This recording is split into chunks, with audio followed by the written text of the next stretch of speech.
All right, welcome back to Mind and Magic. And if you're new here, welcome. I am Frater Xavier, a ceremonial magician with 25 years experience and teaching the arcane and everything esoteric on YouTube since 2012. And today I have a magical success story to share with you, which I had posted about in our monthly newsletter, Mind and Magic Monthly, which I started at the beginning of the year over at Patreon, where I talk about what's been going on. We do a sigil of the month, the latest temple renovations, what have you.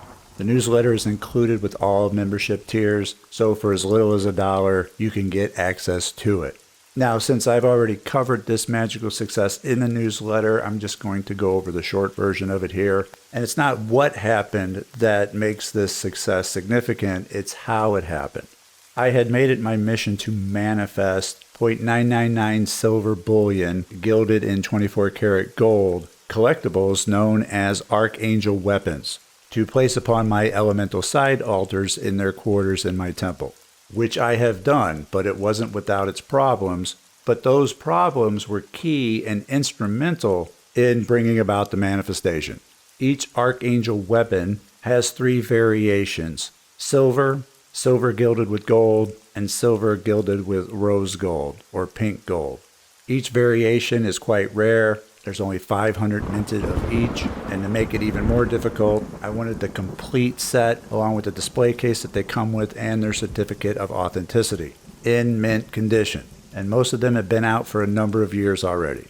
I manifested the first 2 quite easily, St. Uriel and St. Gabriel, but the remaining 2, St. Raphael and St. Michael, had issues. Raphael's, I did manifest a listing for it quite easily. The very next day it showed up after having done some manifestation magic on it. Even though I had purchased the listing, they sold it to somebody else on another platform and gave me a refund. And then I couldn't find any at all, so I settled for a pink gold version as a sort of placeholder.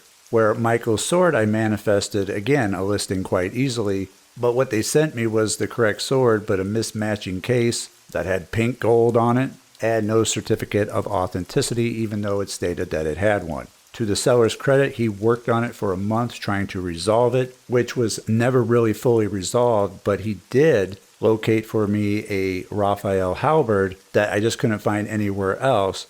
And I traded the mismatching set back for the halberd that he had found, and then found another listing for the Sword of Michael, complete gilded gold set with the correct display case and certificate of authenticity.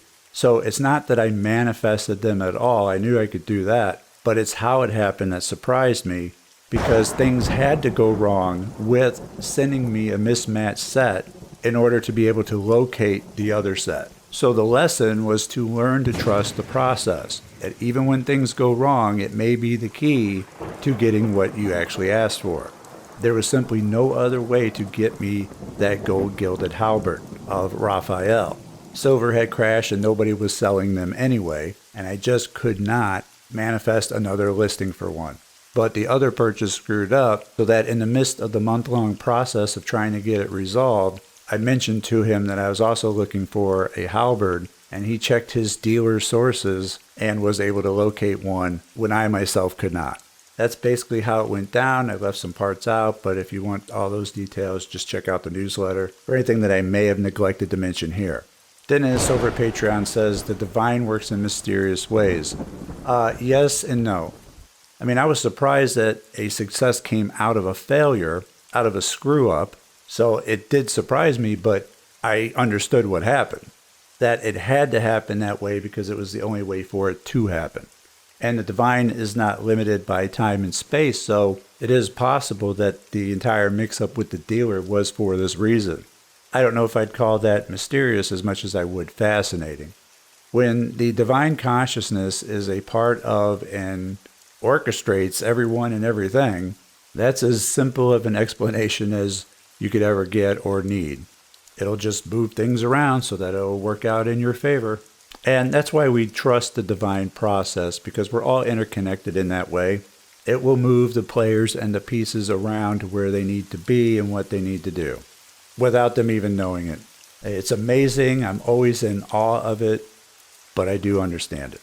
And if you're able to grasp this one concept, then your faith in the divine will get a mega boost, and then it will work out even better for you. Even when things go wrong, especially when they go wrong, because you now know that it may have had to go wrong for things to eventually go right. Goran over at Patreon writes, where is the design for the angelic weapons described? Is there any grimoire in which these weapons have been depicted? Well, the design for the angelic weapons was made by a Korean company called Comsco, and other than the archangels often being depicted with weapons such as swords, they were completely made up. There is no grimoire with these in them, but that really has no impact on anything. In fact, it makes them exactly how I can define them. I have to remind people every now and then that the magic is not in the object. The magic is in you. Now, after you consecrate, charge, and use the item repeatedly, it will gain magical properties. Energetically charged items are often the cause of many so-called hauntings, where they just have a lot of energy stored in them, or a spirit has made the object their habitation. But all ritual items and non-ritual items start out the same way with nothing. Just because your Golden Dawn Adeptus wand is painted different colors to correspond with the elements does not give it any additional power than a plain wooden rod. I mean, even the objects in the grimoires, take the Pinnacles of Solomon, for example.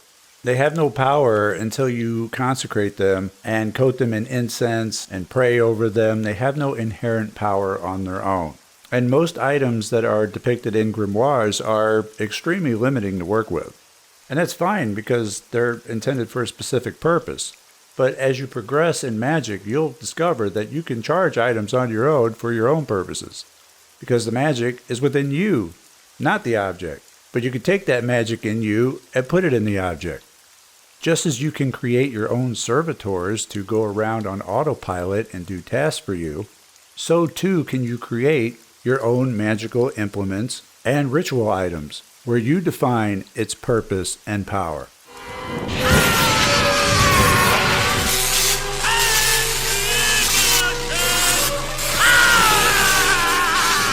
It's for this reason that I use other wands other than Golden Dawn style wands that I mentioned before. I'll choose wands with crystal points on them because they hold a charge better and therefore more easily programmable for my specific intent and purpose.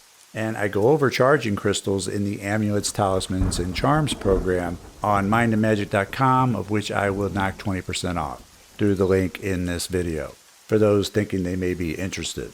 And the ritual items and implements that you create and charge yourself for your own specific intents and purposes can be far more powerful and less restrictive than the items you come across in the grimoire. And I know there may be some hardcore purists who scoff at that, but some of the most potent and powerful magic that I have done and still do is very simplistic in nature or have been crafted myself. And not just items and implements, but entire rituals. Once you become an adept and you've gone through all the grade work and all the magical hell that entails, and don't get me wrong, you do come out the other end better for it, but you're not reforged without having gone through fire. And I'll leave it at that. Once you've gone through all of that, now your practice is opened up to apply what you've learned with your training and make it your own. Experimentation and trying new things is what keeps me going. So what is the purpose of the archangel weapons? Well, they'll be consecrated in the name of the archangels that they correspond with, and their weapons, their swords, on my elemental altars. You can kind of figure it out from there. And having another correspondence to the archangels in the quarters doesn't hurt either. And they're nice to look at while meditating. But that's really it. That's the story of how I was able to manifest all of them despite problems. I never wavered, I kept the faith, and those problems ended up leading to the success. I want to thank you for joining me and listening. Visit mindandmagic.com for programs and more. And I invite you to join Patreon, where you'll get early access to videos like this, as well as exclusive content. I'm Frater Xavier. I will see you next time. Take care.